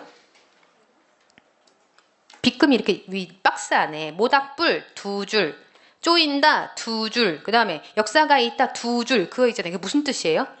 1연, 2연, 3연. 연의 구분이에요. 연이 바뀐다는 뜻인 건 알고 계셨죠? 그것도 모르고 그냥 대충 풀었어요. 잘했어요. 훌륭하십니다. 한번 가볼게요. 새끼 오리도, 도, 세모. 이 새끼 오리는 꽥꽥 오리다. 가 아니에요. 얘는 새끼 줄, 한 오리, 조각이란 뜻인 거지. 헌신짝, 소똥, 갓신창, 개니빠디 이런 말 처음 들어봤잖아요. 뭐일 것 같아요, 얘? 사투리일 것 같아. 그쵸? 개의 이빨, 평안도 방언입니다. 너울쪽, 집건불, 가랑잎, 머리카락, 헝겊조각, 막대꼬치, 기와장, 달개, 깃, 개털 다 사람이다, 사물이다. 앤드 소똥, 그다음에 뭔지 모르지만 너울쪽, 집건불 이런 데서 느껴지는 거 굉장히 도시스럽다, 시골스럽다. 시골스럽다, 나열 확실하고 보조사 도가 끊임없이 반복되고 있고 매우 향토적인 느낌 팍팍 주고 있는 시인과 확실하죠. 즉 얘들이 다 모닥불에 타고 있어. 무슨 얘기냐? 모닥불은 어떤 재료를 가리지 않습니다. 다른 걸 다 태울 수 있어. 어떤 것도 모닥불 안에 탈 수 있다. 차별 없는 모닥불 뭐 이러고 있는 거. 평등한 모닥불 이러고 있는 거. 그래놓고 제당, 육촌이죠. 초시, 문장, 문 중에 제일 어른이 문장입니다. 문장 늙은이, 더부살이 아이, 새사위, 갓사돈, 나그네, 주인, 할아버지, 손자, 붓장사, 땜쟁이까지 끊고 여기까지 공통점은 사람이다. 그렇죠? 사람의 나열. 그래놓고 그 뒤에 큰 개, 강아지까지는 멍멍이죠. 모두 모닥불을 쪼인다. 모두 밑줄 아시고. 모닥불은 차별이 없어. 재료도 차별이 없고 사람과 동물도 차별이 없어. 모닥불에선 앞에선 다 평등해. 평등한 모닥불 뭐 이러고 있는 거예요. 굉장히 의미심장한 시네요. 그래놓고 마지막 그런데 모닥불은 세모. 이 녀석이 우리를 헷갈리게 했어요. 이 문장은 모닥불이 어리다란 뜻이에요. 모닥불은 슬픈 역사가 있다란 뜻이에요. 그치, 모닥불은 슬픈 역사가 있다. 즉 이 은은 사실은 모닥불에는 이렇게 바꿔서 해석했어야 해. 모닥불에는 슬픈 역사가 있어. 어떤 슬픈 역사? 어려서부터 뭐뭐가 된까지가 묶이는 거죠. 우리 할아버지 어렸을 때 어미아비 없이 서러운 아이로 불쌍하니 몽둥바리 원래 물건이에요. 몸뚱이만 남은 물건을 가리키는 건데 자기 할아버지를 상징하고 있는 거죠. 즉 일제치하 때 백석의 시잖아요. 일제치하 때 가족 다 잃어버린 자기 할아버지를 지금 몽둥바리가 되었다라고 표현하고 있는 거. 즉 내가 지금 모닥불 쬐고 있는데 우리 할아버지가 생각나. 무슨 얘기냐? 이 시는 사실은 주제는 이런 거. 평등한 모닥불. 재료 아무것도 어떤 것도 하찮은 재료는 없다. 모두가 평등하다. 사람과 동물도 다 평등하다. 그런데 그 모닥불 안에 우리의 슬픈 역사가 타오르고 있다. 즉 민족의 역사까지 이렇게 확장하고 있는 그런 뭔가 민족 공동체의 합의를 노래하고 있는 사실은 주제는 굉장히 거창한 뭐 이런 시입니다. 다만 여기에 뭐는 없다. 사람을 그렇죠? 사물을 사람처럼 표현하고 있는 의인화가 있다 없다? 없다. 그치, 마지막에 속으면 안 됐다는 거지. 적어도 마지막에 헷갈렸다면 1번, 2번, 4번을 한 번 더 점검하고 1, 2, 4가 확실했다면 3번에서 망설이지 말았어야 합니다. 정답은 그래서 3번이 돼요. 막 혼자 열을 막 토하고 있어요. 그죠? 이런 거죠. 여러분의 그 시험장에 제가 함께 있었더라면 얼마나 좋았을까. 옆에서 여러분의 손을 잡고 그거 3번 아니야 2번이야 막 이랬으면 얼마나 좋았을까라는 안타까움이 저한테. 제가 이 시험지를 어떻게 받았냐면 우리 학생이 시험장에서 나와서 바로 얘를 저한테 촬영해서 찍어서 보내주셨어요. 그래서 제가 그 학생의 시험지를 같이 이렇게 푼 셈이 되었거든요. 근데 풀면서 느낀 점, 어쩌면 그렇게 밑줄이 없어요, 여러분. 국어 시험지에 밑줄이 없다는 거 여러분 정말 반성해야 될 녀석. 여러분의 시험지도 확인해 주세요. 반드시 시험지에, 저는 국어를 전공했고 그리고 국어를 가르치고 있는데도 시험지가 시커매요. 여러분 문제 풀고 나면 동글뱅이 세모 막 화살표 막 이런 게 있어야 하는데 여러분이 없다는 건 평상시 문제 풀 때 연습에 여러분 문제가 있다는 뜻이에요. 근데 그러니까 당연히 그 친구는 다 틀려. 난 1번인데 걘 3번, 난 3번인데 걘 2번 막 이러고 있는 거. 그래서 마음이 굉장히 아파서 밑줄 하시고 동그라미 하시고요. 앤드 국가직 시험에 생각보다 성적이 잘 나와서 기분 좋을 수도 있고, 또 사실은 대개의 경우 내가 생각했던 것보다, 내가 원했던 점수보다 안 나와서 속상한 현실일 수도 있습니다. 그러나 이게 끝이 아니잖아요. 우리에게는 아직 갈 길이 더 있습니다. 여러분 힘을 내셔야 하고요. 내가 뭐가 문제인가, 내가 어떤 부분이 시험장에서 문제가 있는가를 기록해야 해. 그래야 다음 시험에서 여러분이 똑같은 실수를 하지 않습니다. 시험장에서 실수하지 않았으면 좋겠어요. 근데 그건 굉장히 어려운 일인 것 같아요. 다만 그 실수를 누가 가장 줄일 것이냐가 우리에게 정말 중요한 일이겠지요. 무엇보다 여러분 건강 유의하시고 배 타지 마시고, 정말 요즘 속상해서 잠이 안 와요, 여러분. 물 근처에 가지 마시고, 가더라도 타더라도 반드시 선상 위에 올라와 계시고, 건강 유의하시고, 나머지 기간에 열심히 준비하셔서 꼭 여러분의 꿈을 이루셨으면 좋겠습니다. 오늘 저하고는 여기까지입니다. 감사합니다.